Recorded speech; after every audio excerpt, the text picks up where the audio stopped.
ಶಾಸಕರು ಸ್ಥಳೀಯ ಶಾಸಕರಾದಂಥ ರಮೇಶ್ ಪಂಡಿತೇಗೌಡ್ರೆ,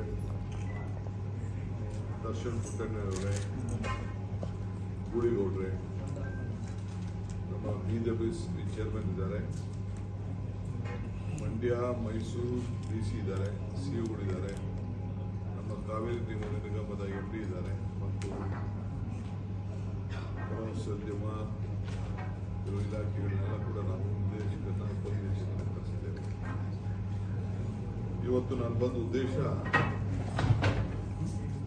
ನಮ್ಮ ಸರ್ಕಾರದ ಒಂದು ಪವಿತ್ರವಾದಂಥ ಕಾರ್ಯಕ್ರಮ ಕಾವೇರಿ ಆರತಿ ಮಾಡಬೇಕು ಅಂತೇಳಿ ಇಂದು ನಾನು ಘೋಷಣೆ ಮಾಡೋದಿದೆ. ನಿನ್ನೆ ಕ್ಯಾಬಿನೆಟಲ್ಲಿ 98 ಕೋಟಿ ರೂಪಾಯಿ ವೆಚ್ಚದ ಯೋಜನೆಯನ್ನು ಕ್ಯಾಬಿನೆಟಲ್ಲಿ ಮಂಜೂರಾತಿ ಕೂಡ ಆಗಿದೆ. ಈ ಬಜೆಟಲ್ಲಿ ಸೇರಿಸಿದ್ದೇವೆ. ಸೊ ಈ ಕಾವೇರಿ ಆರತಿ ನಮ್ಮ ರಾಜ್ಯದ ಸಂಸ್ಕೃತಿ, ಇಡೀ ಕರ್ನಾಟಕ ರಾಜ್ಯದ ಸಂಸ್ಕೃತಿ, ಕೊಡಗಿನಿಂದ ಹಿಡಿದು ದಕ್ಷಿಣ ಕನ್ನಡ, ಕರಾವಳಿ ಪ್ರದೇಶ, ನಮ್ಮ ಮಲೆನಾಡು, ಬೆಂಗಳೂರು, ಮೈಸೂರು, ಚಾಮರಾಜನಗರ ಮತ್ತು ತಮಿಳುನಾಡಿನ ಕೆಲವು ಈ ನೀರನ್ನು ಯಾರು ಬಳಕೆ ಮಾಡಿಕೊಳ್ತಾರೆ, ತಮಿಳುನಾಡು ಇರ್ಬೋದು, ಕೇರಳ ಇರ್ಬೋದು, ಅವರಲ್ಲೂ ಕೂಡ ಬಂದು ಇಲ್ಲಿ ಪ್ರವಾಸಿಗರು ಬಂದು ಆ ತಾಯಿಗೆ ಪೂಜೆ ಮಾಡಿ ಅವರು ಕೂಡ ಧಾರ್ಮಿಕವಾದಂಥ ಕಾರ್ಯಕ್ರಮದಲ್ಲಿ ನಾವು ಹೆಂಗೆ ಎಲ್ಲ ಕಡೆ ಹೋಗಿ ನಾವು ಧಾರ್ಮಿಕವಾಗಿ ಪೂಜೆ ಮಾಡ್ತೇವೆ, ಆ ರೀತಿ ಅವರು ಕೂಡ ಇದನ್ನು ಅವಕಾಶ ಮಾಡಿಕೊಡ್ಬೇಕು ಅನ್ನೋದನ್ನು ನಾನು ತೀರ್ಮಾನವನ್ನು ನಮ್ಮೆಲ್ಲ ಮುಖಂಡಗಳ ಜೊತೆ ಕೂತ್ಕೊಂಡು ಚರ್ಚೆ ಮಾಡಿ ಅವರ ಅಭಿಪ್ರಾಯನ ಕೂಡ ಪಡೆದಿದ್ದೇನೆ. ಯಾವ ರೀತಿ ಡಿಸೈನ್ ಇರಬೇಕು, ಯಾವ ರೀತಿ ಸಾರ್ವಜನಿಕರಿಗೆ ಕೂತ್ಕೊಳ್ಳಿಕ್ಕೆ ಅವಕಾಶವನ್ನು ಕಲ್ಪಿಸ್ಕೊಳ್ಬೇಕು, ಎಲ್ಲರಿಗೂ ಸೀಟಿಂಗ್ ವ್ಯವಸ್ಥೆ ಯಾವ ರೀತಿ ಮಾಡಬೇಕು, ಮತ್ತು ಕೆಲವು ಕುಟುಂಬದವರು ಬಂದು ಅವರ ಧಾರ್ಮಿಕವಾಗಿ ನೆಮ್ಮದಿಗೋಸ್ಕರ ಯಾವ ರೀತಿ ಹೆಣ್ಮಕ್ಳು ಆದಿಯಾಗಿ ಬಂದು ಕಾವೇರಿ ತಾಯಿಗೆ ಪೂಜೆ ಮಾಡ್ಕೊಂಡು ಹೋಗಬೇಕು, ಅದಕ್ಕೆಲ್ಲ ಜಾಗವನ್ನು ವ್ಯವಸ್ಥೆ ಮಾಡ್ಕೋಬೇಕು ಕೂಡ ಅನೇಕ ಸಲಹೆಗಳು ಕೂಡ ಬಂದಿದೆ.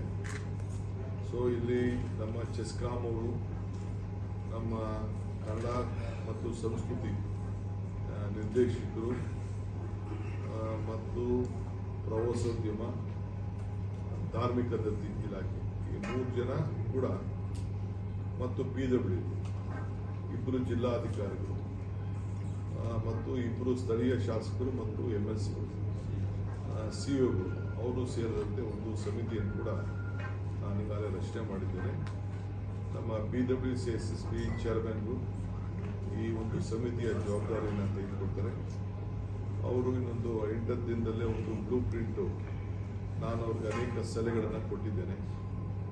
ಒಂದು ಹೊಸ ಕಾರ್ಯಕ್ರಮ ಯಾವ ರೀತಿ ನಾವು ಮಾಡಬೇಕು ಅಂತೇಳಿ, ನಮ್ಮ ಸಂಸ್ಕೃತಿ ಜೊತೆಗೆ ಧಾರ್ಮಿಕವಾಗಿ ಯಾವ ರೀತಿ ಮಿಕ್ಸ್ ಮಾಡಿ ಈ ಕಾವೇರಿ ಆರತಿನ ನಡೆಸಬೇಕು ಅಂತೇಳಿ ನಮ್ಮ ಸಲಹೆಯನ್ನು ಕೂಡ ನನಗಿರುವಂಥ ಸಣ್ಣ ಅನುಭವದಲ್ಲಿ ಅವ್ರಿಗೆಲ್ಲ ಕೊಟ್ಟಿದ್ದೇನೆ. ಸೊ ಆ ಗೈಡ್ಲೈನ್ಸ್ನಲ್ಲಿ ಅವ್ರು ಕೆಲಸ ಮಾಡ್ತಾರೆ. ನಮ್ಮ ಇರಿಗೇಷನ್ ಇಲಾಖೆಯವರು ಕೂಡಲೇ ಇನ್ಫ್ರಾಸ್ಟ್ರಕ್ಚರ್ ನಾನು ಏನು ಮಾಡಬೇಕು ಅಂತ ಅವ್ರಿಗೆ ಏನು ಹೇಳ್ತೀನಿ ಅದು ಅವ್ರು ಮಾಡ್ತಾರೆ. ನಮ್ಮ ಚೆಸ್ಕಾಂನವರು ಅವರು ಇದಕ್ಕೆ ಲೈಟಿಂಗ್ ವ್ಯವಸ್ಥೆ ಯಾವ ರೀತಿ ಮಾಡಬೇಕು, ಇಲ್ಲಿ ಪರ್ಮನೆಂಟಾಗಿ ಲೈಟಿಂಗ್ ಸಿಗಬೇಕು, ಅದು ಕೂಡ ಅವ್ರಿಗೆ ನಾನು ಸಲಹೆ ಕೊಟ್ಟಿದ್ದೇನೆ. ಅವರು ಒಂದು ಕಮಿಟಿನ ಮಾಡಿ ಅದಕ್ಕೆಲ್ಲ ವ್ಯವಸ್ಥೆನ ಅವರು ಕೂಡ ಮಾಡ್ತಾರೆ. ಮಿಕ್ಕಿದ್ದು ಯಾರು ಕರೆಸಿ ಮಾತಾಡಬೇಕು, ನಮ್ಮ ಚೇರ್ಮನ್ರು ಏನು BWC ಚೇರ್ಮನ್ಗೆ ಹೇಳಿದ್ದೆ ಮಾಡಿದೆ. ಇದು 98 ಕೋಟಿ ಅಲ್ಲದೆ ಇನ್ನು ಬೇರೆ ಸಂಬಂಧಪಟ್ಟಂಥ ಕೆಲವು ಇಲಾಖೆಗಳು ಅವ್ರು ಏನೇನು ಸಹಕಾರ ಕೊಡಬೇಕು ಅವ್ರನ್ನ ಕೂಡ ಕೊಡ್ತಾರೆ. BWನ ಕರೆಸಿ ಬೆಂಗಳೂರಲ್ಲಿ ಸಪ್ರೇಟ್ ಮೀಟಿಂಗ್ ಮಾಡ್ತೀನಿ. ಇದಕ್ಕೆ ಪ್ರತ್ಯೇಕವಾದಂಥ ರಸ್ತೆಗಳನ್ನ ಯಾವ ರೀತಿ ಡೆವಲಪ್ಮೆಂಟ್ ಮಾಡಬೇಕು, ರೋಡ್ನ ಯಾವ ರೀತಿ ಅಗಲೀಕರಣ ಮಾಡಬೇಕು, ಇದು ಕೂಡ ಬೆಂಗಳೂರಿಂದ ಕೂಡ ಬಂದು ಜನ ಇಲ್ಲಿ ಬಂದು ಆರತಿಗೆ ಬಂದು ಪಾಲ್ಗೊಂಡು ವಾಪಸ್ ಹೋಗೋಷ್ಟು ಕೂಡ ಅವ್ರಿಗೆ ಅನುಕೂಲ ಮಾಡಿಕೊಡ್ಬೇಕು. ಆ ನಿಟ್ಟಿನಲ್ಲಿ ಕಾರ್ಯಕ್ರಮವನ್ನು ರೂಪಿಸ್ತಾ ಇದ್ದೀವಿ. ಇದಲ್ಲದೆ ನಾನು ಟೆಂಡರ್ ಕೂಡ ಕರೀತಾ ಇದ್ದೀನಿ, ಈಗಾಗಲೇ ಕರೆದಿದ್ದೇನೆ. ಈ ಬೃಂದಾವನ್ ಗಾರ್ಡನ್ ಅಪ್ಗ್ರೇಡೇಷನ್ ವಿಚಾರಕ್ಕೆ ಅಲ್ಲಿ ಈಗಾಗಲೇ ಒಂದು ಪ್ಲಾನಿಂಗ್ ಅಥಾರಿಟಿ ಮಾಡಬೇಕು ಅಂತ ತೀರ್ಮಾನ ಮಾಡಿದ್ದೀವಿ. ಆ ಪ್ಲಾನಿಂಗ್ ಅಥಾರಿಟಿಲಿ ಒಂದು 4 ಪಂಚಾಯತಿ ಸೇರ್ತಾ ಇದ್ದೀವಿ. ಆದರೆ ಪಂಚಾಯತಿಗಳ ಅಸ್ತಿತ್ವಕ್ಕೆ ನಾವು ಯಾವುದಕ್ಕೂ ಕೈ ಹಾಕಿ ಹೋಗುವುದಿಲ್ಲ. ಆ ಪಂಚಾಯತಿಗಳಾಗೆ ಕೆಲಸ ಮಾಡ್ತೇವೆ. ಅದಕ್ಕೆ ಹೆಚ್ಚಿಗೆ ನಾವು ಉತ್ಪಾದನೆ ಕೊಡೋ ರೀತಿಯಲ್ಲಿ ಮತ್ತು ಏನು ಆಕ್ಟಿವಿಟೀಸ್ ಏನಿದೆ ಅದನ್ನು ಒಂದು ಪ್ಲಾನ್ ರೀತಿಯಲ್ಲಿ ಮಾಡಬೇಕು. ರಸ್ತೆಗಳೆಲ್ಲ ಬರಬೇಕು, ಪಾರ್ಕ್ ಎಲ್ಲ ಬರಬೇಕು. ಅದಕ್ಕೆ ಜಾಸ್ತಿ ಏನೇ ಪ್ಲಾನಿಂಗ್ ಅಥಾರಿಟಿಗೆ ಹಣ ಬಂದರೆ ಅವ್ರಿಗೂ ಅದಕ್ಕೆ ಶೇರ್ ಹೋಗಬೇಕು. ಆ ದೃಷ್ಟಿಯಿಂದ ನಾವು ಪ್ಲಾನಿಂಗ್ ಅಥಾರಿಟಿ ಪಂಚಾಯತಿಗಳಿಗೆ ಹೆಚ್ಚಿಗೆ ಶಕ್ತಿ ತುಂಬಬೇಕು ಅನ್ನೋ ದೃಷ್ಟಿಯಿಂದ ಆ ವ್ಯಾಪ್ತಿಗೆ ನಾವು ಸೇರಿಸ್ತಾ ಇದ್ವಿ. ಅವರ ಅಡ್ಮಿನಿಸ್ಟ್ರೇಷನ್ನು, ಅವರ ಅಧಿಕಾರನ ಯಾವುದಕ್ಕೂ ನಾವು ಮಾಡೋಕ್ಕೆ ಹೋಗೋದಿಲ್ಲ. ಅವ್ರಿಗೇನು ಅವಕಾಶ ಇದೆ ಅವಕಾಶದಲ್ಲಿ ಅವ್ರು ಮಾಡ್ಕೊಂಡು ಹೋಗ್ತಾರೆ. ಬಟ್ ರಸ್ತೆಗಳು ಮಾಡಬೇಕಾದ್ರೆ, ಇಲ್ಲ ಯಾವುದಾದ್ರು ಪಾರ್ಕ್ ಮಾಡಬೇಕಾದ್ರೆ, ಇಲ್ಲ ಅಕ್ಕಪಕ್ಕದಲ್ಲಿ ಬಂದು ಯಾರಾದರೂ ಡೆವಲಪ್ಮೆಂಟ್ ಮಾಡಬೇಕಾದ್ರೆ ಅದಕ್ಕೇನು ಅವರು ಕಾನೂನು ಅಡಿಯಲ್ಲಿ ಅವರೆಲ್ಲ ಜಾಗನ ರಸ್ತೆನ ಇಷ್ಟ ಅಗಡಿ ಅಗಲ ಬಿಡಬೇಕು. ಆಮೇಲೆ 15% ಯಾರೇ ಪ್ರೈವೇಟ್ ಏರಿಯಾಗೆ ಬಂದು ಡೆವಲಪ್ಮೆಂಟ್ ಮಾಡಿದ್ರೆ ಅವರು ಪಾರ್ಕಿಗೆ ಬಿಡಬೇಕಾಗ್ತದೆ, ರೋಡಿಗೆ ಬಿಡಬೇಕಾಗ್ತದೆ. ಅದೆಲ್ಲ ಕಂಡೀಷನ್ಗಳೆಲ್ಲ ಪ್ಲಾನಿಂಗ್ ಅಥಾರಿಟಿಗೆ ಇರ್ತದೆ. ಸೊ ನಮ್ಮದು it will not be A development authority. ನಾವು ಬೇರೆ ಸೈಟ್ ಹಂಚೋದು, ಬಿಲ್ಡಿಂಗ್ ಕಟ್ಟೋದು ಆ ಕೆಲಸಕ್ಕೆ ಈ ಪ್ಲಾನಿಂಗ್ ಅಥಾರಿಟಿ ಹೋಗುವುದಿಲ್ಲ. ಬರೀ ಈಗ ಹೆಂಗೆ ನೀವು ಇದನ್ನು ಗಮನಿಸಿದ್ದೀರಿ, ಇಲ್ಲಿ ಚಾಮುಂಡಿ ಬೆಟ್ಟದ ಪ್ಲಾನಿಂಗ್ ಅಥಾರಿಟಿ ಮಾಡಿದ್ದಾರೆ. ಅಲ್ಲೇನಿದ್ರು ನಾವು ನಿಯಂತ್ರಣ ಮಾಡ್ತೇವೆ, ಯಾವ ರೀತಿ ಡೆವಲಪ್ಮೆಂಟ್ ಮಾಡಬೇಕು, ಹಣ ಬಂದ ಹಣನ ಅಲ್ಲೇ ಕೊಡಬೇಕು, ಆ ರೀತಿ ಏನು ಮಾಡಿದ್ದೀವಿ. ನಿನ್ನೆ ತಾನೇ ಇದಕ್ಕೆ ಹೋಗಿದ್ದೆ, ಮಲೆ ಮಹದೇಶ್ವರಕ್ಕೆ. ಭಾಳ ಚೆನ್ನಾಗಿ ಅಭಿವೃದ್ಧಿ ಆಗಿದೆ. ಅಲ್ಲೂ ಕೂಡ ಪಂಚಾಯತಿಗೇನು ಹಕ್ಕನ ಯಾರು ಕೂಡ ಕಿತ್ಕೊಂಡಿಲ್ಲ. ಅಲ್ಲೂ ಅಭಿವೃದ್ಧಿ ಅಭಿವೃದ್ಧಿ ಆಗ್ತಿದೆ. ಬಂದ ಹಣದಲ್ಲಿ ಅಲ್ಲೇ ಉಪಯೋಗ ಆಗ್ತದೆ. ಆ ದೃಷ್ಟಿಯಿಂದ ಮಾಡ್ತಾ ಇದ್ವಿ. ಈಗ ಬೃಂದಾವನ್ ಗಾರ್ಡನ್ಗೆ ಒಂದು 7 ಜನ ಈಗಾಗಲೇ ಅರ್ಜಿ ಹಾಕೊಂಡಿದ್ದಾರೆ. ಕೆಲವು ಚರ್ಚೆಗಳು ನಡೀತಾ ಇದೆ. ಅದು ಕೂಡ ಸದ್ಯದಲ್ಲಿ ರೂಪುರೇಷೆಗಳು ಹೋಗ್ತಿದೆ. ಸೊ ಅದಕ್ಕೆಲ್ಲ ಈ ಭಾಗಕ್ಕೆ ಅಭಿವೃದ್ಧಿಗೆ ಅಲ್ಲಿ ಒಂದು ಕಂಡೀಷನ್ ಹಾಕಬೇಕು ಅಂತ ತೀರ್ಮಾನ ಮಾಡ್ತೀನಿ. ಏನೇ ಎಂಪ್ಲಾಯ್ಮೆಂಟ್ ಬಂದರೂ ಕೂಡ ಫಸ್ಟು ಇವೆರಡು ಪಂಚಾಯತಿ ಸುತ್ತಮುತ್ತಲು ಏನು ಈಗ ಏರಿಯಾ ಬರ್ತದೆ ಅವ್ರಿಗೆ ಪ್ರಿಫರೆನ್ಸ್ ಕೊಡಬೇಕು ಅಂತೇಳಿ ನಾನು ಅದಕ್ಕೆ ಒಂದು ಕಂಡೀಷನ್ ಹಾಕೊಂಡಿದ್ದೇನೆ. ಯಾಕೆಂದರೆ ಲೋಕಲ್ ಅವರು ಹೊರಗಡೆಯಿಂದ ಬಂದು ಇಲ್ಲಿ ಬಂದು ಕೆಲಸ ಮಾಡೋದು ಬದಲು ಲೋಕಲ್ ಅವ್ರಿಗೆ ಏನು ಬೇಕಾದ್ರೆ ಟ್ರೈನಿಂಗ್ ಕೊಟ್ಕೊಳ್ಳಿ. ಅವ್ರಿಗೆಲ್ಲ ಕೆಲವೆಲ್ಲ ಏನೇನು ಟ್ರೈನಿಂಗ್ ಕೊಡಬೇಕು ಅದಕ್ಕೆಲ್ಲ ಟ್ರೈನಿಂಗ್ ಕೊಟ್ಬಿಟ್ಟು ಯಾವ ಸ್ಟ್ಯಾಂಡರ್ಡ್ ಗ್ಲೋಬಲ್ ಸ್ಟ್ಯಾಂಡರ್ಡ್ ಮಾಡ್ತಾರೋ, ಇಂಟರ್ನ್ಯಾಷನಲ್ ಸ್ಟ್ಯಾಂಡರ್ಡ್ ಮಾಡ್ತಾರೋ, ಇಂಡಿಯನ್ ಸ್ಟ್ಯಾಂಡರ್ಡ್ ಮಾಡ್ತಾರೋ ಅದಕ್ಕೆಲ್ಲ ಅವ್ರಿಗೆ ಏನು ಬೇಕಾದ್ರೆ ಟ್ರೈನಿಂಗ್ ಕೊಟ್ಬಿಟ್ಟು ನಮ್ಮ ಹುಡುಗರುಗಳನ್ನೇ ಉದ್ಯೋಗವನ್ನು ಸೃಷ್ಟಿ ಮಾಡಲಿ ಅನ್ನೋ ದೃಷ್ಟಿಯಿಂದ ಅವರಿಗೆ ಮಾರ್ಗದರ್ಶನವನ್ನು ನಾವು ಕೊಡ್ತೇವೆ. ಸೊ ಈ ಹಿನ್ನೆಲೆಯಲ್ಲಿ ನಮ್ಮ ಜಲಸಂಪನ್ಮೂಲ ಇಲಾಖೆ, ಗ್ರಾಮೀಣಾಭಿವೃದ್ಧಿ, ಕಂದಾಯಿ, ಮುಜರಾಯಿ, ಕನ್ನಡ ಸಂಸ್ಕೃತಿ ನಾವೆಲ್ಲ ಇವರೆಲ್ಲ ಸೇರಿಸಿ PWD ಎಲ್ಲ ಸೇರಿ ಇದನ್ನು ಈ ಯೋಜನೆಯನ್ನು ಮಾಡ್ತದೆ. ಇನ್ನು ಹೆಚ್ಚಿಗೆ ಹಣ ಬೇಕು ಅಂದರೆ ನಾನು ಬೇರೆ ಬೇರೆ ಇಲಾಖೆಗಳ ಹತ್ರ ಒಂದೊಂದು ರೆಸ್ಪಾನ್ಸಿಬಿಲಿಟಿ ತೆಗೆದುಕೊಂಡು ಭಾಳ ಆಕರ್ಷಕವಾಗಿ ಇಲ್ಲಿ ಅಟ್ಲೀಸ್ಟ್ ಒಂದು 10,000 ಜನ ಕೂತ್ಕೊಂಡು ನೋಡಬೇಕು, ಅದನ್ನು ಪಾರ್ಟಿಸಿಪೇಟ್ ಮಾಡಬೇಕು. ಅದನ್ನು ಎಷ್ಟು ದಿನ ಮಾಡಬೇಕು ಅನ್ನೋದು ಮುಂದೆ ಸಮಿತಿಯವರು ತೀರ್ಮಾನ ಮಾಡ್ತಾರೆ. ಎಷ್ಟು ದಿನ ಬಂದು ಕೂತ್ಕೊಂಡು ವಾರಕ್ಕೆ 2 ದಿನ ಮಾಡಬೇಕಾ, 3 ದಿನ ಮಾಡಬೇಕು, 1 ದಿನ ಮಾಡಬೇಕಾ, ದಸರಾ ಟೈಮಲ್ಲಿ ಫುಲ್ ಮಾಡಬೇಕು, ಅದೆಲ್ಲ ಇಲ್ಲಿರುವಂಥ ನಮ್ಮ ಫುಟ್ಬಾಲಲ್ಲಿ ಲೆಕ್ಕ ಹಾಕೊಂಡು ಅದನ್ನು ಮಾಡ್ತಾರೆ. ಮತ್ತು ಧಾರ್ಮಿಕ ಇಲಾಖೆಯವರು ಒಂದು ರಿಪೋರ್ಟ್ ಕೊಟ್ಟಿದ್ದಾರೆ, ಏನೇನು ವೇದಗೋಷ್ಠಿಗಳು ಮಾಡಬೇಕು, ಯಾವ ರೀತಿ ಪೂಜೆ ಮಾಡಬೇಕು ಅಂತ ಅವರೊಂದು ರಿಪೋರ್ಟ್ ಕೊಟ್ಟಿದ್ದಾರೆ. ಅದೆಲ್ಲ ಕುರುಡಿಸಿ ಅವರು ಒಂದು ವ್ಯವಸ್ಥೆನ ಮಾಡ್ತಾರೆ. ಇನ್ನು ಯಾವ್ದಾದ್ರು ಏನಾದರೂ ಸಲಹೆಗಳು ಕೊಡೋದಿದ್ದು ಮತ್ತೊಂದಿದ್ದು ನಾನು ಸ್ವೀಕಾರ ಮಾಡಲಿಕ್ಕೆ ಸಿದ್ಧ ಇದ್ದೇನೆ. ಮತ್ತು ಬೆಂಗಳೂರಿನಲ್ಲಿ ನಾನು ಪಂಚಾಯಿತಿಯ ಪ್ರಮುಖರು, CEO-ನ, PWDನೆಲ್ಲ ಸದ್ಯಕ್ಕೆ ಮುಂದೊಂದು ವಾರದಲ್ಲೇ ಅವನು ಎಲ್ಲ ಕರೆಸಿಸಿ ಅವ್ರಿಗೂ ಕೂಡ ಹೆಚ್ಚಿಗೆ ಮಾಹಿತಿಯನ್ನು ಕೊಟ್ಟು ಅವ್ರಿಗೂ ಒಳ್ಳೇದಾಗಲಿ, ಅವರೊಂದು ಅಭಿವೃದ್ಧಿ ಆಗಬೇಕು, ಪಂಚಾಯತಿಗಳು ಅಭಿವೃದ್ಧಿ ಆಗಬೇಕು, ಇಲ್ಲಿ ಬಂದಂಥ ಹಣ ಪಂಚಾಯತಿಗಳಿಗೂ ಹೋಗಬೇಕು. ಆ ದೃಷ್ಟಿಯಿಂದ ನಮಗೆ ಬೆಂಗಳೂರು ತೊಗೊಂಡೋಗಿ ನಮಗೇನು ಇಷ್ಟೇ, ಇಲ್ಲೇನೇ ನಮಗೆ ಹಣ ಸಿಕ್ಕಿದ್ರು ಕೂಡ ಇದರಿಂದ ಆಗಬೇಕು. ಆಮೇಲೆ ಧಾರ್ಮಿಕವಾಗಿ ಏನೇ ಕೆಲಸ ಮಾಡ್ತಾರೆ ಹೆಚ್ಚಿಗೆ ಅದಕ್ಕೆಲ್ಲ ಇಲ್ಲಿಂದಲೇ ಪ್ರೋತ್ಸಾಹವನ್ನು ಕೊಡಬೇಕು. ಈಗ ಶ್ರೀರಂಗಪಟ್ಟಣದಲ್ಲೂ ಹೆಚ್ಚಿಗೆ ದೇವಸ್ಥಾನಗಳು ಎಲ್ಲ ಕೂಡ ಇದೆ. ಅಲ್ಲಿಯವರು ಕೂಡ ಎಲ್ಲ ಪುರೋಹಿತಗಳಿಗೆಲ್ಲ ಅವರು ಕೂಡ ಒಳ್ಳೆ ಅವಕಾಶಗಳು ಇವತ್ತು ಸಿಗುವಂಥ ಕೆಲಸ, ಅವ್ರಿಗೂ ಟ್ರೈನಿಂಗ್ ಕೊಡುವಂಥದ್ದು ನಾವು ಮಾಡ್ತೀವಿ. ಆಮೇಲೆ ಯಾರೇ ಸಂಘಟನೆಗಳು ಏನಾದ್ರು ಮಾತಾಡಿದರೆ ಅವ್ರನ್ನೂ ಕೂಡ ಕರೆದು ಅವ್ರದ್ದೇನಾದ್ರು ಸಲಹೆಗಳಿದ್ರೆ ಸ್ವೀಕಾರ ಮಾಡಲಿಕ್ಕೆ ನಾವು ಸಿದ್ಧವಾಗಿದ್ದೇವೆ. ನಾನು ಅದಕ್ಕೆ ಈಗ ಬಂದು ನಿನ್ನೆ ಬಜೆಟ್ ಅಲ್ಲಿ ಪ್ರಾರಂಭ ಆಯಿತು. ನಾನು ಚಲುವರಾಯ ಸ್ವಾಮಿ ಅವರ ಅಧ್ಯಕ್ಷತೆಯಲ್ಲಿ ಒಂದು ಟೀಮ್ ಮಾಡಿ ಕಳಿಸಿದ್ದೆ. ಅವರು ಒಂದು ವರದಿ ಕೊಟ್ಟಿದ್ದಾರೆ, ನಮ್ಗೆ ಇಲ್ಲೇನೆ ಒಂದು ವರದಿ ಕೂಡ ಕೊಟ್ಟಿದ್ದಾರೆ ಅವರು. ನಾನು ಈ ದಸರಾಗೆ ಮಾಡಬೇಕು ಅಂತ ಬಹಳ ತರಾತುರಿಲಿದ್ದೇನೆ. ಅದನ್ನು ದಸರಾಗೆ ಮಾಡಬೇಕು ಅಂತ. ಸೊ ಎಷ್ಟು ಜಲ್ದಿ ನಮ್ಮವರೆಲ್ಲ ರೆಡಿ ಮಾಡ್ತಾರೆ ಅದನ್ನು ನೋಡ್ತೀನಿ. ಅದಕ್ಕೆ ಫೈನಲೈಸ್ ಮಾಡೋಕ್ಕೆ ಬಂದಿದ್ದು. ನಾನು ನಿನ್ನೆ ಮಾಡಿದ್ದೀನಿ ಫೈನಲೈಸ್ ಎಲ್ಲಿ ಅಂತ ಅಂದ್ಬಿಟ್ಟು ಟೆಕ್ನಿಕಲ್ ಟೀಮ್ ಅವ್ರ ಹತ್ರ ಅವರ ಅಭಿಪ್ರಾಯ ಪಡೆದಿದ್ದೀನಿ. ಯಾಕೆಂದ್ರೆ ನೀರು ಯಾವಾಗಲೂ ಸ್ಟೋರ್ ಆಗಿರಬೇಕು, ಡ್ಯಾಮಿಂದ ಸ್ವಲ್ಪ ದೂರ ಇರಬೇಕು, ಜನ ಕೂತಿರ್ತಾರೆ, 100 ಜನ ಕೂತಿರ್ತಾರೆ, ಅದಕ್ಕೆಲ್ಲ ಪಾರ್ಕಿಂಗ್ ವ್ಯವಸ್ಥೆ ಇರಬೇಕು, ಗಾಡಿ ಬಂದು ನಿಲ್ಸ್ಕೊಂಡಿರ್ಬೇಕು, ಅದಕ್ಕೆಲ್ಲ. ಆಮೇಲೆ ಆರ್ಟಿಸ್ಟ್ಗಳು ಬರ್ತಾರೆ, ಪೂಜೆ ಮಾಡೋರು ಬರ್ತಾರೆ, ಅವ್ರಿಗೆ ಜಾಗ ಎಲ್ಲಿ ನಾವು ವ್ಯವಸ್ಥೆ ಮಾಡಬೇಕು. ಇವೆಲ್ಲ ಕೂಡ ಈ ಟೆಕ್ನಿಕಲ್ ಟೀಮ್ ಅವ್ರಿಗೆ ನಾವು ಅದಕ್ಕೆ ಜವಾಬ್ದಾರಿ ವಹಿಸಿದ್ದೀನಿ. ಅವ್ರಿಗೆ ಹೇಳಿದೆ ನಾನು. ಬೋಟಿಂಗ್ ಪಾಯಿಂಟ್ ಬೋಟಿಂಗ್ ಎಲ್ಲ ಅದೆಲ್ಲ ಇಂಪಾರ್ಟೆಂಟ್, ಅದೆಲ್ಲ ಬೋಟಿಂಗ್ ಸಪ್ರೇಟ್ ಇರ್ತದೆ. ಅದ್ರ ಪಾಯಿಂಟ್ ಇದನ್ನೇ ಒಂದು ಸಪ್ರೇಟ್ ಏರಿಯಾನ ಕ್ರಿಯೇಟ್ ಮಾಡ್ತಾರೆ. ಅದೇ ಜಾಗ ಬೋಟಿಂಗ್ ಜಾಗ ನಾನು ಹೇಳಕ್ಕೆ ಅದನ್ನ ಅವರು ತೀರ್ಮಾನ ಮಾಡ್ತಾರೆ, ಎಲ್ಲಿ ಏನು ಅಂತ ತೀರ್ಮಾನ ಮಾಡ್ತಾರೆ. ಟಿಕೆಟ್ ತಗೊಂಡಂತವ್ರಿಗೆ ಇದಕ್ಕೂ ಎಲ್ಲರಿಗೂ ಅವಕಾಶ ಟಿಕೆಟು ಇದೆ, ಫ್ರೀನೂ ಇದೆ. ಅದನ್ನ ಆಮೇಲೆ ಮಾಡ್ತೀವಿ. ಈಗ ಯಾರು ಬಡವ ಬರ್ತಾನೆ, ಅವನ ಹತ್ರ ₹1 ಇರಲ್ಲ, ಅವನಿಗೆ ದೇವ್ರಿಗೆ ಆರತಿ ನೋಡೋದು ಬೇಡ ಅಂತ ಹೇಳಕ್ಕಾಗ್ತದ? ಈಗ ದಸರಾ ಏನ್ ಮಾಡ್ತಾ ಇದೀವಿ, ಕೆಲವರು ಟಿಕೆಟ್ ಕೊಟ್ಟು ಬರ್ತಾರೆ, ಕೆಲವರು ಫ್ರೀಯಾಗಿ ಬಂದು ನಿಂತ್ಕೊಂಡು ನೋಡ್ತಾರೆ. ಅಂತ ಜನಕ್ಕೂ ಒಂದು ಅವಕಾಶ ಮಾಡ್ಕೊಡ್ಬೇಕಲ್ಲ, ಸಾರ್ವಜನಿಕರಿಗೆ ಅವಕಾಶ ಮಾಡ್ಕೊಡ್ಬೇಕು. ಯಾಕೆಂದ್ರೆ ಕೆಲವರು ಬೆಂಗಳೂರಿಂದ ಬುಕ್ ಮಾಡ್ಕೊಂಡು ಬರ್ತಾರೆ, ಬಂದವನ್ನ ನಾವು ಹಂಗೆ ತಳ್ಬಿಡಕ್ಕಾಗ್ತದ? ಅವನೊಂದು ಸಪ್ರೇಟ್ ಒಂದು ಜಾಗ, ಎಲ್ಲರೂ ಕೂಡ ಫ್ರೀಯಾಗಿ ಕೂತ್ಕೊಳ್ಳೋಕ್ಕೂ ಜಾಗ ವ್ಯವಸ್ಥೆ ಮಾಡ್ಕೊಡ್ತೀವಿ. ಅವ್ನು ಬಂದು ಪೂಜೆ ಮಾಡೋಂಗೂ ವ್ಯವಸ್ಥೆ ಮಾಡ್ಕೊಡ್ತೀವಿ. ಆಮೇಲೆ ಪೂಜೆ ಮಾಡೋಂಗೆ ಅದಕ್ಕೊಂದು ಟೈಮ್ ಫಿಕ್ಸ್ ಮಾಡಬೇಕು. ಆರತಿ ನಡೆಯುವಾಗ ಪೂಜೆ ಮಾಡೋಕ್ಕಾಗಲ್ಲ, ಬೇರೆ ಟೈಮಲ್ಲಿ ಬಂದು ಪೂಜೆ ಮಾಡ್ಕೊಂಡ್ರೆ ಅವನು ಚೀಟಿ ತಗೋಬೇಕು.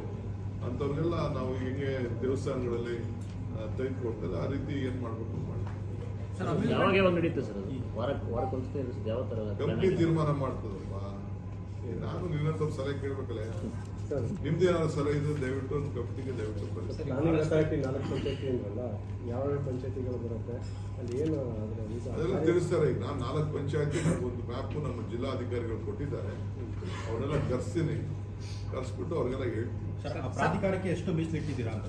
ಆ ಪ್ರಾಧಿಕಾರಕ್ಕೆ ಎಷ್ಟು ಹಣ ಮೀಸಲಿಟ್ಟಿದ್ದೀರಾ ಅಂತ ಇಲ್ಲ, ಆಮೇಲೆ ತೀರ್ಮಾನ ಮಾಡ್ತೀವಿ. ಅಲ್ಲ, ಸೆಪರೇಟ್ ಪ್ರಾಧಿಕಾರನ ಅಥವಾ ಅದು ಜೊತೆಗೆ ಸೇರುತ್ತಾ? ನೋಡಪ್ಪ, ಬರೀ ಪ್ರಾಧಿಕಾರ ಅಂದ್ರೆ ಬರೀ ಪ್ಲಾನಿಂಗ್ ಅಥಾರಿಟಿ ಅಷ್ಟೇ.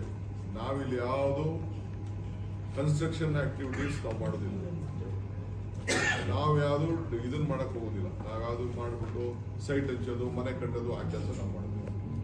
ನಿನಗೊಂದು ನಿಯಂತ್ರಣ ಮಾಡ್ತೀವಿ ಅಷ್ಟೇ. ನೀನು ಈ ಜಾಗದಲ್ಲಿ ಏನ್ ಮಾಡಬೇಕು, ಎಲ್ಲಿ ರೋಡ್ ಇರಬೇಕು, ಎಲ್ಲಿ ಪಾರ್ಕ್ ಇರಬೇಕು, ಎಲ್ಲಿ ದೇವಸ್ಥಾನ ಇರಬೇಕು, ಎಲ್ಲಿ ಇದನ್ನ ಇರಬೇಕು ಅಂತ ಅಂದ್ಬಿಟ್ಟು ಒಂದು ಅಚ್ಚುಕಟ್ಟಾಗಿ ಒಂದು ಮಾಸ್ಟರ್ ಪ್ಲಾನ್ ರೆಡಿ ಮಾಡ್ತೀವಿ ಅಷ್ಟೇ. ಸರ್, ನಿಮ್ ಕನ್ಸೊಂದಿತ್ತು ಸರ್, ಅಮ್ಯೂಸ್ಮೆಂಟ್ ಪಾರ್ಕ್ ಮಾಡಬೇಕು ಅಂತ, ಇರುತ್ತಾ ಅಂತ? ಅದು ಬೇರೆ, ಅದು ಇದನ್ನ ಕರೆದು ಬಿಡ್ತೀವಿ, ಅದು ಬೇರೆ, ಅದು ಸಪ್ರೇಟ್ ಕರೆದಿದ್ದೀವಿ. ಇದೇ ಬೇರೆ. ಏನಾಗಿದೆ? ಟೆಂಡರ್ ಕರೆದಿದ್ದೀವಿ. 7 ಜನ ಬಂದು ಡೀಟೇಲ್ಸ್ ಕೇಳಿದ್ದಾರೆ, ಪ್ರೀ ಬಿಡ್ ಕ್ವೆರಿ ಕೇಳಿದ್ದಾರೆ. ಅದು ಅವ್ರು ಬಂದು ನಮ್ಗೆ ಏನ್ ಬೇಕೋ ಅವ್ರು ಲೀಸ್ ಕೊಡ್ತೀವಿ. ಅದು ಎಷ್ಟು ವರ್ಷ ಅಂತ ಅದನ್ನ ಫೈನಲೈಸ್ ಮಾಡ್ತಾರೆ. ಅದನ್ನ ಏನ್ ಬೇಕೋ ಅದನ್ನ ಮಾಡಿ ಅಣೆಕಟ್ಟೆಗೆ ಧಕ್ಕೆ ಆಗುತ್ತೆ ಅಂತಾನೆ ಬಹಳ ಸರಿ ಪ್ರತಿಭಟನೆಗಳು ಮಾಡಿದ್ದಾರೆ ಮಂಡ್ಯದಲ್ಲಿ. ಸಂಘಟನೆಗಳು ಅವ್ರು ಅದು ಮಾತಾಡ್ತೀನಿ, ಪಾಪ ಅವ್ರಿಗೆ ಗೊತ್ತಿಲ್ಲ, ಅವ್ರದ್ದೇನು ತಪ್ಪಲ್ಲ. ಸಾಮಾನ್ಯವಾಗಿ ಅನುಮಾನಗಳು ಇದು. ನಾವು ಅಣೆಕಟ್ಟನ್ನ ಉಳಿಸ್ಬೇಕಾದ್ರು ನಮ್ಮ ಡ್ಯೂಟಿ. ಇಡೀ ಡ್ಯಾಮ್ ಅವ್ರು ಯಾರು ಬಂದು ಹೇಳಿಲ್ಲ, ಇಡೀ ರಾಜ್ಯದಲ್ಲಿರುವಂತ ಎಲ್ಲ ಡ್ಯಾಮ್ಗಳನ್ನ ಗೇಟ್ನ ಬದಲಾವಣೆ ಮಾಡಿ ಡಿಸಿಷನ್ ತಗೊಂಡಿದ್ದೀನಿ. ಅವ್ರು ಹೇಳಿದ್ರ ಬಂದು ನನಗೆ. ನಾವೇ ತೀರ್ಮಾನ ಮಾಡಿಕೊಂಡು ಯಾವಾಗ ನಮ್ಮ ತುಂಗಭದ್ರಲ್ಲಿ ಸ್ವಲ್ಪ ಒಂದು ಗೇಟ್ ಹೆಚ್ಚು ಕಮ್ಮಿ ಆಯಿತು, ಈ KRS ಡ್ಯಾಮ್ದು ಗೇಟ್ಗಳನ್ನು ಕೂಡ ಚೇಂಜ್ ಮಾಡೋಕ್ಕೆ ಈಗಾಗಲೇ ರಿಪೋರ್ಟ್ನ ಡ್ರಿಪ್ ಇರಿಗೇಷನ್ ಸ್ಕೀಮಲ್ಲಿ ಸೇರಿಸಿದ್ವಿ. ಎಲ್ಲ ನಾವು ಮಾಡ್ತೀವಿ. ಏನೇನು ಭದ್ರತೆ ಮಾಡ್ಕೊಳ್ಬೇಕು ಎಲ್ಲ ಮಾಡ್ತೀವಿ. ಸರ್, ಇತ್ತೀಚೆಗಾಗಿತ್ತಲ್ಲ ಸರ್ ಗೇಟ್ ಬದಲಾವಣೆ? ಗೇಟ್ ಬದಲಾವಣೆ ಇತ್ತೀಚೆಗಾಗಿತ್ತಲ್ಲ, ಈಗ ಅವಶ್ಯಕತೆ ಇದೆಯಾ ಸರ್? ಯಾವುದು? 156 ಗೇಟ್ ಬದಲಾವಣೆ ಆಗಿತ್ತಲ್ಲ? ಎಲ್ಲೆಲ್ಲಿ ಮಾಡಬೇಕು ಅದನ್ನೆಲ್ಲ ಮಾಡ್ತೀವಿ. ಸಂದರ್ಭದಲ್ಲಿ ಹೌದಪ್ಪ. ಟೆಕ್ನಿಕಲ್ ಇಡೀ state. I am not telling about KRS. ಎಲ್ಲೆಲ್ಲಿ ಟೆಕ್ನಿಕಲ್ ಆಗಿ ಎಲ್ಲೆಲ್ಲಿ ಆಗ್ಬೇಕು ಅಂತೇಳಿ ಸಲಹೆಗಳು ಕೊಡ್ತಾರೆ, ಎಲ್ಲೆಲ್ಲಿ ರಿಪೇರ್ ಮಾಡಬೇಕು ಅಂತ ಸಲಹೆಗಳು ಎಲ್ಲ ಕಡೆನೂ ಮಾಡ್ತಾರೆ. ಈಗ ಮೊನ್ನೆ ಇದಕ್ಕಿದಂಗೆ ಯಾವುದೋ ಒಂದು ಸ್ಮಾಲ್ ಇಲ್ಲಿ ಎಫೆಕ್ಟ್ ಆಗಿತ್ತು ಇಲ್ಲಿ ಓವರ್ ನೈಟ್. ಸರ್ ಅದ ಏನಕ್ಕೆ ಆಯ್ತು ಅನ್ನೋದು ಕಾರಣನೇ ರಿಪೋರ್ಟ್ಸ್ ಎಲ್ಲ ಬರ್ತಾ ಇದೆ ಅದಕ್ಕೆಲ್ಲ. ತಗೊಂಡಿದ್ರ ಸರ್ ಕಾರಣ? ಇನ್ನು ಕಾರಣ ಸಿಗ್ಲೇ ಇಲ್ವಾ ಸರ್? ಅಂತ ಅನ್ಸುತ್ತೆ. ಅವೆಲ್ಲ ನಾನು ಈಗ ಚರ್ಚೆ ಮಾಡಕ್ ಹೋಗಲ್ಲ. ಅಲ್ಲ ಸರ್, ಅಧಿಕಾರಿಗಳ ಬಗ್ಗೆ ಅಧಿಕಾರಿಗಳು ಇದುವರೆಗೂ ಮಾಹಿತಿ ಕೊಡ್ತಾ ಇಲ್ಲ. ಆ ವಿಚಾರವಾಗಿ ಏನು ಅನ್ನೋದು ಕೂಡ ಜನಗಳಿಗೂ ಕೂಡ ತಿಳಿತಾ ಇಲ್ಲ ಅಂತ ಅಧಿಕಾರಿಗಳ ಮಾತಾಡ್ತೀನಿ ಸರ್, ಅಧಿಕಾರಿಗಳ ನಿರ್ಲಕ್ಷ್ಯ ಇದೆಯಾ ಸರ್ ಇದರಲ್ಲಿ? ನೋಡಪ್ಪ, ಬ್ಲೇಮ್ ಗೇಮ್ ಇಸ್ ಬಹಳ ಸುಲಭ. ತಪ್ಪು ಕಂಡುಹಿಡಿಯೋದಿದೆಯಲ್ಲ, ದಿ ಮೋಸ್ಟ್ ಈಸಿಯೆಸ್ಟ್ ಥಿಂಗ್. ತಪ್ಪು ಕಂಡುಹಿಡಿಯೋದು, ಚಾಡಿ ಹೇಳೋದು, ಇವೆಲ್ಲ ಬಹಳ ಕಿವಿ ಗಿಪ್ಪ ಕೇಳ್ತಾ ಇರ್ತದೆ. ತಪ್ಪು ಇಮಿಡಿಯೇಟ್ ಯಾರ ಮೇಲೆ ಕಂಡುಹಿಡ್ಬೋದು. ನೀನ್ ಕಣ್ಣು ಹಿಂಗ್ ನೋಡ್ತಾ ಇದೆಯಲ್ಲ, ಇಲ್ಲ ನೀನ್ ಹಿಂದಿಂದ ನೋಡ್ತಾ ಇದೆಯಾ ಅಂತ ಹೇಳ್ತಾರೆ. ಎಲ್ಲ ಹೇಳ್ತಾರೆ, ಅದೆಲ್ಲ ಮುಖ್ಯ ಅಲ್ಲ. You look at all positive things. ಅಲ್ಲ ಸರ್, ನಿಮ್ಗೆ ಏನ್ ಅನ್ಸುತ್ತೆ ಸರ್ ಆ ಪ್ರಕರಣದಲ್ಲಿ ನಿಮ್ಗೆ ಏನ್ ಅನ್ಸುತ್ತೆ ಸರ್? ನಾನು ಅಲ್ಲಿ ಕಮ್ ಬ್ಯಾಕ್ ಇವತ್ತು ನಾನು ಡಿಸ್ಕಸ್ ಮಾಡಕ್ ಹೋಗಲ್ಲ. ಸರ್, ಕಾವೇರಿ ನದಿ ಒತ್ತುವರಿ ಮತ್ತೆ ಅದು ಮಲಿನ ಆಗೋದಕ್ಕೆ ಸಮಿತಿ ರಚನೆ ಮಾಡ್ತೀನಿ ಅಂತ ಹೇಳಿದ್ವಿ. ಕಾವೇರಿ ನದಿ ಒತ್ತುವರಿ ಆಗ್ತಾ ಇರೋ ಬಗ್ಗೆ ಮತ್ತೆ ಮಲಿನ ನಾನು ಈಗಾಗಲೇ ಕೆರೆ ತುಂಬಿದಾಗ ಎಲ್ಲ ಡ್ಯಾಮ್, ರಾಜ್ಯದ ಎಲ್ಲ ಡ್ಯಾಮ್ಗಳಿಗೂ ಡ್ರೋನ್ ಸರ್ವೆ ಮಾಡಿದ್ದೀನಿ. ಡ್ರೋನ್ ಬಿಟ್ಬಿಟ್ಟು ನೀರು ಎಲ್ಲಿವರೆಗೂ ಸ್ಟಾಗ್ನೆಂಟ್ ಆಗ್ತದೆ. ಈಗ KRS ತುಂಬಿದಾಗ ಅಲ್ಲಿವರೆಗೂ ಮಾರ್ಕ್ ಇದೆ. ಎಲ್ಲ ಒಂದ್ ಕಡೆಯಿಂದ ಮಾರ್ಕ್. ಮೊನ್ನೆ ತಾನೇ chief minister lake development authority ಒಂದು ಮೀಟಿಂಗ್ ಕರೆದಿದ್ರು. ಇಡೀ ರಾಜ್ಯದ ಎಲ್ಲ ಕೆರೆಗಳಿಗೂ ಕೂಡ ಮಾರ್ಕ್ ಮಾಡಬೇಕು ಅಂತ ಡಿಸಿಷನ್ ತಗೊಂಡಿದ್ವಿ. ನಮ್ಮ ಆಸ್ತಿ ಎಷ್ಟಿದೆ, ಡ್ಯಾಮ್, ಲ್ಯಾಕ್, ಅದನ್ನೆಲ್ಲ ಮಾರ್ಕ್ ಮಾಡಬೇಕು ಅಂತ ತೀರ್ಮಾನ ಮಾಡಿದ್ದೀವಿ. ಸರ್ವೆ ಡಿಪಾರ್ಟ್ಮೆಂಟ್ ಅವ್ರಿಗೂ ಕರೆದು ಹಿಡಿದೀವಿ. DCC ಮುಖ್ಯಮಂತ್ರಿಗಳು ಹೇಳಿದ್ದಾರೆ. ಸರ್ವೆ, ರೆವಿನ್ಯೂ ಎಲ್ಲರೂ ಕೂಡ ಆಮೇಲೆ ಎಲ್ಲರೂ ಕರೆದು ನಾವು ಮಾತಾಡಿದ್ವಿ. ಆ ಕೆಲಸ ಮಾಡ್ತೀವಿ. ಸರ್, ಗ್ರೇಟರ್ ಬೆಂಗಳೂರು ವಿಧೇಯಕಕ್ಕೆ ಗವರ್ನರ್ ಅಂಗೀಕಾರ ಮಾಡಿದ್ದಾರೆ ಸರ್. ಅದೇ ರೀತಿ ದೇವೇಗೌಡರು ಕೂಡ ಪತ್ರ ಬರೆದಿದ್ದಾರೆ, ಟೌನ್ಶಿಪ್ಗೆ ರೈತರು ಭೂಮಿ ಮಾಡ್ಕೊಂಡ್ಬೇಡ. ನೋಡಿ ಅಪ್ಪ, ನಾನು ಬೆಳಗ್ಗೆ ಹಾಲೆ ಮಾತಾಡಿದ್ದೀನಿ. ಈ ಗ್ರೇಟರ್ ಬೆಂಗಳೂರು ಟೌನ್ಶಿಪ್, ಬಿಡದಿ ಟೌನ್ಶಿಪ್ನ 7 ಟೌನ್ಶಿಪ್ ಮಾಡಲಿಕ್ಕೆ ಪಾಪ ದೇವೇಗೌಡರಿಗೆ ನೆನಪು ಮರ್ತೋಗ್ಬಿಟ್ಟಿರ್ಬೇಕು ಅಂತ ಕಾಣ್ತದೆ. ಅವರ ಸುಪುತ್ರ HD ಕುಮಾರಸ್ವಾಮಿ ಅವರೇ ಇದನ್ನ ನೋಟಿಫಿಕೇಶನ್ ಮಾಡಬೇಕು.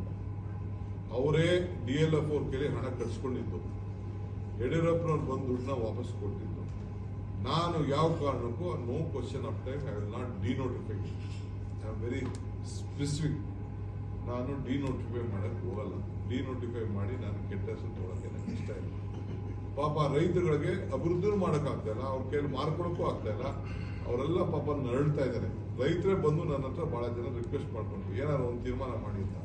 ಬಟ್ ಒಂದು ಹೇಳ್ತೀನಿ ನಾನು, ಈ ಒಂದು ಇಡೀ ದೇಶಕ್ಕೆ ಒಂದು ಮಾದರಿಯಾಗಿ ಆ ಟೌನ್ಶಿಪ್ ಅನ್ನು ಡೆವಲಪ್ಮೆಂಟ್ ಮಾಡಿ ಆ ರೀತಿ ಪ್ಲಾನಿಂಗ್ ನಡೀತಾ ಇದೆ. ರೈತರಿಗೂ ಕೂಡ ಅದರಿಂದ ಒಳ್ಳೆ ಪರಿಹಾರ ಮತ್ತು ಅವ್ರಿಗೇನು ಜಾಗ ನಾವು ಬಿಡ್ತೀವಿ, ಕೆಲವರು ಅಕ್ವಿಷನ್ ಅಲ್ಲಿ ಜಾಗನೂ ವಾಪಸ್ ಅವ್ರು ಕೊಡ್ತೀವಿ. ಆ ಜಾಗಕ್ಕೆ ಆ ಜಮೀನ್ಗಿನ್ನ ಜಾಸ್ತಿ ಬೆಲೆ ಬರೋ ರೀತಿ ಮಾಡ್ತೀವಿ. ಸರ್, 6ನೇ ಹಂತದ ಕುಡಿಯೋ ನೀರು ಯೋಜನೆಗೆ ಮಂಡ್ಯ ರೈತರು ವಿರೋಧ ಮಾಡ್ತಾ ಇದ್ದಾರೆ ಸರ್. ಮುಂದೆ ನಮ್ಗೆ ಸಮಸ್ಯೆ ಆಗುತ್ತೆ. ನೋಡಪ್ಪ, ಈ ಒಂದು ವೇರ್ ಇಲ್ಲಿದೆ, ಎಲ್ಲಿ ಇಲ್ಲಿ ಈ ನೀರನ್ನ ಬೆಂಗಳೂರಿಗೆ ಬಿಡ್ತಾ ಇದೀವಲ್ಲ, ಯಾಕೆ ಬಿಡ್ತಾ ಇದೀವಿ? ತಮಿಳ್ನಾಡಿಗೆ ಎಷ್ಟು ಬಿಡಬೇಕೋ ಬಿಡ್ತಾ ಇದೀವಿ, ಬೆಂಗಳೂರಿಗೆ ಎಷ್ಟು ಬಿಡಬೇಕೋ ಬಿಡ್ತಾ ಇದೀವಿ. ಬೆಂಗಳೂರಿಗೆ ಯಾವ ಬಿಡೋ ನೀರು ತಗೊಂಡೋಗ್ಬೇಕೋ ತಗೊಂಡೋಗ್ತೀವಿ. ತಮಿಳ್ನಾಡಿಗೆ 177 TMC ಕೊಡ್ಲೇಬೇಕು. ಮಂಡ್ಯಕ್ಕೆ ಎಷ್ಟು ನೀರು ಬಿಡಬೇಕು ಅಷ್ಟು ನೀರು ಬಿಡ್ಲೇಬೇಕು. ಮುಂದೆ ಕುಡಿಯೋ ನೀರಿಗೆ ಪರ್ಪಸ್ಗೆ ಜಾಸ್ತಿ ಕೊಡ್ತಾರೆ, ಆಗ ನಮಗೆ ಸಮಸ್ಯೆ ಆಗುತ್ತೆ. ಎಲ್ಲ ಅದಾಗಲ್ಲ. ಎಷ್ಟು ನದಿಯಿಂದ ತೆಗೆದುಕೊಂಡು ಹೋಗ್ಲಿ, ಡ್ಯಾಮಿಂದ ತೆಗೆದುಕೊಂಡು ಹೋಗೋದು ಬೇಡ. ಯಾರು ನದಿಯಿಂದ ತೆಗೆದುಕೊಂಡು ಹೋಗ್ಲಿ, ಡ್ಯಾಮಿಂದ ಯಾರು ತಗೊಂಡೋಗಲ್ರಿ? ಯಾರು ಹೇಳಿದ್ರು? ಅಲ್ಲ, ತಮ್ಮಣ್ಣವ್ರು ಪಾಪ ರಾಜಕಾರಣ ಮಾಡ್ಬೇಕು, ರಾಜಕಾರಣ ಮಾಡ್ತಾರೆ ಅಷ್ಟೇ. ತಮ್ಮಣ್ಣಂಗಿರೋದೇ ರಾಜಕಾರಣ ಅಲ್ವಾ? ಈಗ ಇಲ್ಲೊಂದು ನೀವು ನೋಡಿದಿರ, ಈಗ ಒಂದು ಸಪರೇಟ್ ಬೆಂಗಳೂರಿಗೆ ಕುಡಿಯೋ ನೀರು ಹೋಗೋದಕ್ಕೆ ಬಿಟ್ಟವ್ರಲ್ಲ, ಅಲ್ಲಿಂದ ನೀರು ಅಕಸ್ಮಾತ್ ತಗೊಂಡು, ಇನ್ನ ತೀರ್ಮಾನ ಆಗಿಲ್ಲ, ಅದು ತಗೊಂಡವ್ರು ಅಲ್ಲಿ ನೀರು ತಗೊಂಡು ಹೋಗ್ತಾರೆ. ಯಾರು ಇದ್ರ ಒಳಗಡೆ ಡ್ಯಾಮ್ ಒಳಗೆ ನೀರು ತಗೊಂಡು ಹೋಗೋದು ನಾವೇನು ದಂಡ್ರೇನಲ್ಲ. ಆ ನೀರು ಇಲ್ಲಿಂದಾನೇ ನೀರು ಹೋಗ್ಬೇಕಲ್ಲ. ನೀವು ನೋಡಿದ್ರ ಒಂದು ಜಾಗ ಸ್ಪಾಟ್ ಇದೆ, ಇಲ್ಲ ಆ ನೀರು ಕುಡಿಯೋ ನೀರಿಗೆ ಹೋಗುವಂಥದ್ದು